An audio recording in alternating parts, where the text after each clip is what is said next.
Good morning to all of you. Welcome to Legal Matters by Sai Babu Sunkara. This video is specially for the CPC students.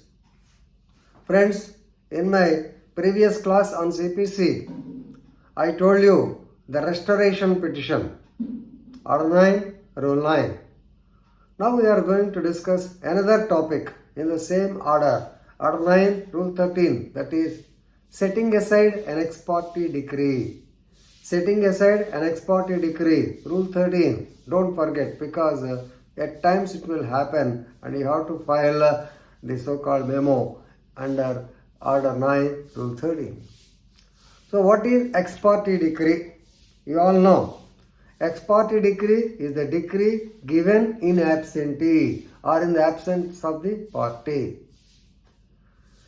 So, when the plaintiff is present but the defendant or his advocate they are absent, when he is finally asked to be present but they are absent, I am talking about the defendant, then basing on the available material, the court can decide the matter. The court can give the judgment. The court can pass the so-called ex parte decree. Ex parte decree means a decree given in the absence of the party. So, please remember, the law expects, the civil courts expects the plaintiff and defendant to be present in the court. Of course, they need not be personally present. Their representatives or their proxy or their advocates are present, it is sufficient. But if you don't take care, neither yourself nor your advocate nor anybody represent, then what happens? The court has to decide the matter. So, according to Order 9, Rule 13, if the defendant is absent and the plaintiff is present, the court will decide the matter ex parte and they will give the ex parte decree. It is equal to decree, no doubt. It is appealable. But instead of going for appeal, you can request the court to set aside. You request the court in the same manner by giving sufficient reason. It can be set aside. What is the object? So normally to deliberately or sometimes inadvertently, sometimes due to some mistake, the defendant may not be able to attend the court. So for that mistake, the decree is given.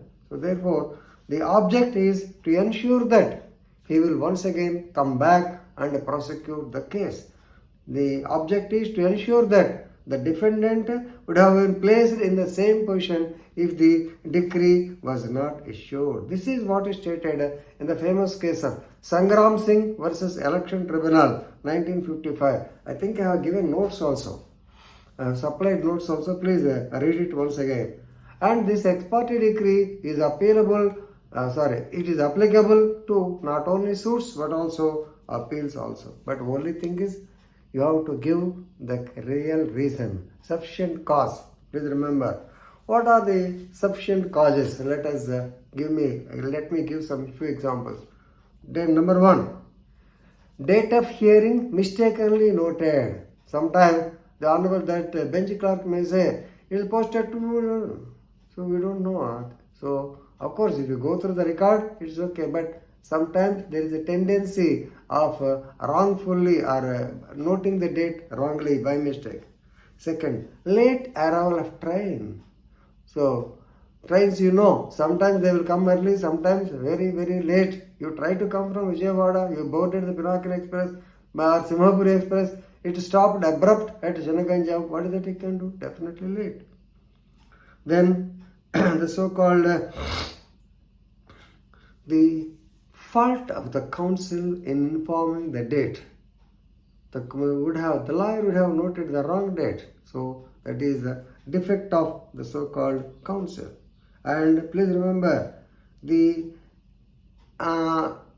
pleader engaged in the other court, normally they will say it is not sufficient. Please remember, but pleader ill-disposed, yes, definitely.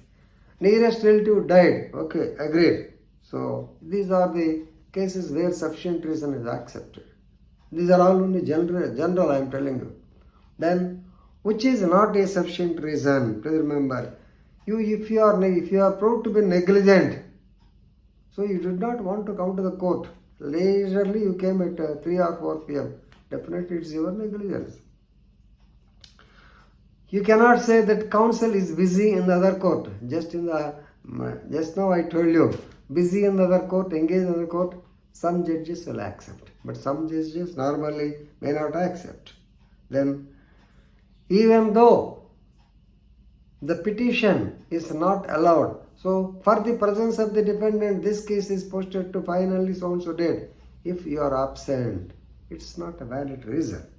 Please remember, thinking that the case will not be heard on the particular date is another bad thing. So the clerks, the court, even the court staff also will tell you, the judge may not be available, even though the judge is there, it will not be heard. Your matter is of very recent, 2022, they will not be heard, there is no purpose. So you may be under the wrong impression with that and you might have not attended the court. If you say that, who will accept? It is also not sufficient cause, right? So please remember the famous case law, Pasplate Subbarao versus N. Anjaneyulu, 2003. Here, the advocate should not file the affidavit on behalf of the plaintiff. The plaintiff has to file the affidavit. Advocate should not step into the shoes of the plaintiff. So whatever the reason, neither the advocate is present nor the plaintiff party is present, therefore I am dismissing the suit or therefore I am giving the decree. But it is for the applicant, it is for the so-called plaintiff to prosecute the case, not you. That is what is stated in the Pasplate Subbarao case, which is originated from OS number 177 by 2001 on the file of first JCJ Guntur Court.